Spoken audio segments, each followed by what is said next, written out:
आपल्याला सततचा ताण आहे, काम आहे, थकवा जाणवतो. आपण कुठेतरी मनाला मागे टाकतो की आत्मा आणि परमात्म्याचं मिलन म्हणजे योग. आपल्या शरीर आणि मनाचा मेळ बसत नाहीये, तर मग आत्मा आणि परमात्मा यांचं मिलन तर फारच दूर. इकडे वाकणं तिकडे वाकणं असं नाहीये. म्हणजे हा एक गैरसमज आहे. खूप जणांना असं वाटतं की अरे फक्त संन्याशी योग करू शकतात किंवा हिमालयात जावं लागतं, असा गैरसमज आहे. वाकडी तिकडे आसनं केल्यावरच योग झालं म्हणजे ते डोक्यावरच उभं राहिलं, शीर्षासन झालं म्हणजे योग, असं नाहीये. म्हणजे हा कम्प्लिटली गैरसमज आहे. मन स्वच्छ ठेवण्यासाठी काय करतो का, हे खूप सोपं वाटेल, पण हाच योगाचा पहिला दरवाजा आहे. तर आधी आपल्या विचारानेच आपल्याला कंटाळा. शांत बसणं हे खूप मोठं स्किल झालंय. शांत बस म्हणलं तर आपल्याला ते नाही जमणार. शरीर हलकं होतं, त्याच्यामुळे मन हलकं होतं, मनातला ताणतणाव कमी होतो, आपले अतिविचार कमी होतात, ओव्हर थिंकिंग कमी होते. योगा ही एक समग्र जीवनशैली आहे.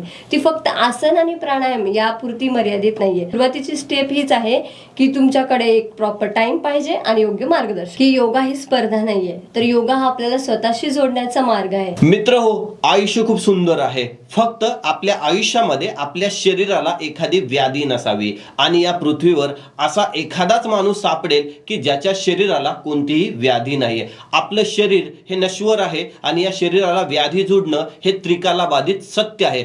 परंतु या व्याधीपासून आपण आपल्या शरीराला वेगळं ठेवू शकतो आणि हे वेगळं ठेवण्यासाठी एक विद्या आहे जी आपल्या प्राचीन ऋषी मुनींनी सांगितलेली आहे आणि ती विद्या म्हणजे योग विद्या. या योग विद्येमध्ये एक्सपर्ट असणाऱ्या सर्टिफाईड योगा ट्रेनर पूजा मॅडम आज आपल्या स्टुडिओमध्ये योगावर चर्चा करण्यासाठी, योगावर आपल्याला मार्गदर्शन करण्यासाठी आपल्या स्टुडिओमध्ये आलेले. नमस्कार पूजा मॅम. नमस्ते सर. आपण पाहतोय की योग हे आता हळूहळू जसं सोशल मीडियावर पण आपण त्याच्याविषयी चर्चा देखील पाहतोय, पण नेमकं योगाची गरज काय आहे? का आताच लोकांना योगाची गरज वाटायला लागलेली आहे? ऍक्च्युली आजच्या धकाधकीच्या जीवनामध्ये आपण इतके धावपळ करतोय प्रत्येक गोष्टीच्या मागे. म्हणजे आपण सततचा फोन वापरतो, आपल्याला सततचा ताण आहे, काम आहे, थकवा जाणवतो. मग ह्या सगळ्या गोष्टींमध्ये आपण कुठेतरी मनाला मागे टाकतोय. मग त्या मनाच्या शुद्धीकरणासाठी आपल्याला त्या योगाची गरज आहे असं मला वाटतं. निश्चितपणे. मग आता मनाला जिंकण्यासाठी जर योग पाहिजेत, म्हणजे मनाला जिंकण्यासाठी तुम्ही म्हणताय की योगाची गरज आहे, पण नेमकं योगाची व्याख्या काय आहे? योग म्हणजे तरी काय? खरं सांगायचं झालं तर सर, ग्रंथामध्ये असं दिलं आहे की आत्मा आणि परमात्म्याचं मिलन म्हणजे योग. पण आजच्या धकाधकीच्या जीवनामध्ये आपल्या शरीर आणि मनाचा मेळ बसत नाहीये, तर मग आत्मा आणि परमात्मा यांचं मिलन तर फारच दूर. मी असं सांगेन की आपल्या श्वास आणि मनाचं संतुलन साधणं आणि शरीराचं म्हणजे योग. बरेच वेळेस आपण पाहतो की योग करत असताना वाकडी तिकडी आसनं केली जातात, शरीर लवचिक असणं गरजेचं असतं आणि हे आसनं बघितल्यानंतर 99% लोकांना तर हे वाटतं की मला हे जमेल काय? मग अशा लोकांना काय मार्गदर्शन कराल? सर खरं तर योग म्हणजे असं इकडे वाकणं तिकडे वाकणं असं नाहीये. म्हणजे हा एक गैरसमज आहे. योग म्हणजे खरं तर आपल्या स्वतःला ओळखणं, स्वतःचा आतला आवाज ऐकणं. आणि म्हणजे खूप जणांना असं वाटतं की अरे फक्त संन्याशी योग करू शकतात किंवा हिमालयात. पण आज आपल्याला आपल्या स्वामी विवेकानंदांनी योग हा इतका सिंपल साधा करून दिला आहे की आपला सामान्य संसारी माणूसही योग करू शकतो. सो असं नाहीये की वाकडी तिकडे आसनं केल्यावरच योग झालं म्हणजे ते डोक्यावरच उभं राहिलं, शीर्षासन झालं म्हणजे योग, असं नाहीये. म्हणजे हा कम्प्लिटली गैरसमज आहे. पण आजचं हे आयुष्य खूप धकाधकीचं आयुष्य बनलेलं आहे. ह्या आयुष्यामध्ये एकतर स्वतःसाठी वेळ काढणं म्हणजे माणसाला अशक्य झालेलं आहे. मग अशा धकाधकीच्या आयुष्यामधनं, धकाधकीच्या जीवनामधून नेमकं हा योग करण्यासाठी कसा वेळ काढला पाहिजेत लोकांनी?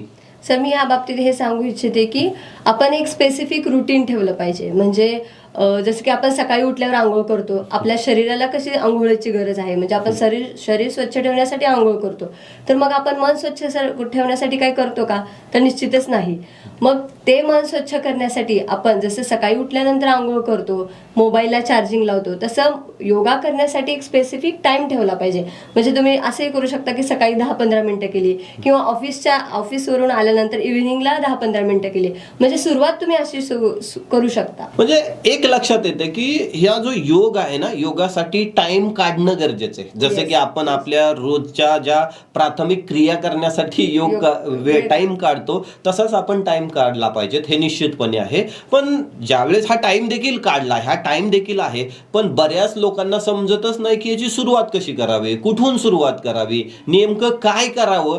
याची सुरुवात कशी करावी थोडंसं समजून सांगा याविषयी. येस सर, नक्कीच. म्हणजे पहिल्यांदा आपल्याला असं नाहीये की खूप अवघड आसनं जमली पाहिजे. जसं की आपण इंस्टाग्राम, सोशल मीडियावर बघतो की खूप काही अवघड करतात. तर आपल्याला तसं नाही करायचंय. म्हणजे ते बघून आपण तुलना नाही करायची किंवा स्वतःला कमी नाही समजायचं की अरे मी करू शकेल का, मला जमेल का. तर सुरुवातीला सिंपल आपण साधी मॅट टाकायची, ओम चॅन्टिंग करायचं 3 वेळा किंवा दीर्घ श्वास घ्यायचा, दीर्घ श्वास सोडायचा. हे खूप सोपं वाटेल, पण हाच योगाचा पहिला दरवाजा आहे. अशीच आपण योगाची सुरुवात करू शकतो. बघा, आपण सुरुवात तर करतो, पण कुठलंही काम, नवीन काम करायचं म्हटलं ना, तर माणसाला सगळ्यात आयुष्यात एक अडचण ठरते, ती म्हणजे आळस आणि कंटाळा. आणि मग हा योगा सुरुवात केल्यानंतर योगा हा एक प्रकारचा व्यायाम आहे. व्यायामाने माणसाला कंटाळा येतो हे सगळ्यांनाच माहिती आहे. काय मग जर योगा केल्यानंतर कंटाळा येतो का, आणि जर आला तर तो कसा दूर करावा लागेल आपल्याला? खरं तर सर, योगा केल्यानंतर खूप फ्रेश वाटतं, पण सुरुवात करायची म्हणलं तर आधी आपल्या विचारानेच आपल्याला कंटाळा येतो, अरे आपल्याला ती गोष्ट करायची. पण तसं नाहीये. म्हणजे तुम्ही जेव्हा करायला चालू कराल आणि त्याचे रिझल्ट यायला लागल्यावर तुम्हाला खूप छान वाटेल. म्हणजे जसं की आता सगळ्यात महत्त्वाचं असं झालंय की शांत बसणं हे खूप मोठं स्किल झालंय. म्हणजे आपल्याला कुठली गोष्ट करायला सांगा, आपण पटकन करू, पण म्हणजे शांत बस म्हणलं तर आपल्याला ते नाही जमणार. सो योगा आपल्याला ते शिकवते की आपल्याला शांत बसायचं, स्थिर राहायचंय. आसनामधून तीच दृढता आपल्या अंगी येते. ही दृढता आपल्या अंगामध्ये येते हे निश्चित आहे. परंतु ह्या सोशल मीडियाच्या जगामध्ये अगदी मिनिटाला, सेकंदाला यूट्यूब स्क्रोल केलं, इंस्टाग्राम स्क्रोल केलं, फेसबुक स्क्रोल केलं ना, तर वेगवेगळे गुरु दिसतात. वेगवेगळे गुरु वेगवेगळ्या पद्धतीने टिप्स ट्रिक्स देताना दिसतात.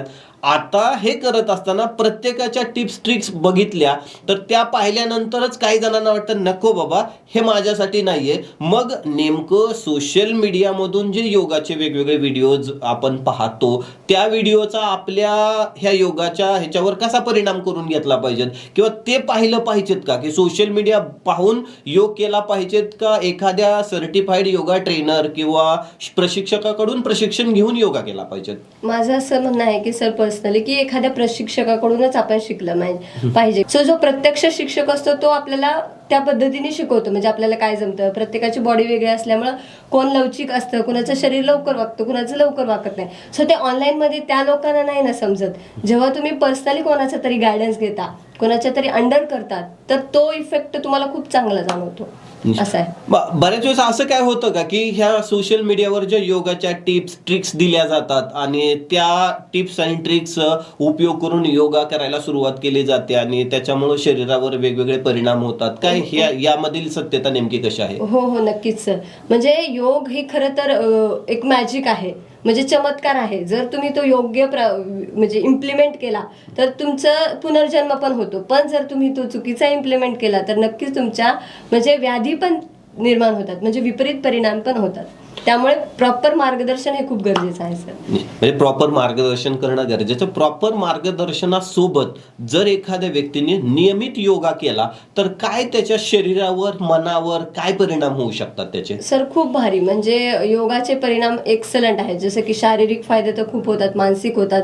शरीर हलकं होतं, त्याच्यामुळे मन हलकं होतं, मनातला ताणतणाव कमी होतो, आपले अतिविचार कमी होतात, ओव्हर थिंकिंग कमी होते. जसं की सायकोसोमॅटिक डिसऑर्डरला तर प्राणायाम करणं, ध्यान करणं, मेडिटेशन करणं, हे सगळे सल्ले डॉक्टर देतात. सो योगाचा खूप आपल्या म्हणजे योगा ही एक समग्र जीवनशैली आहे.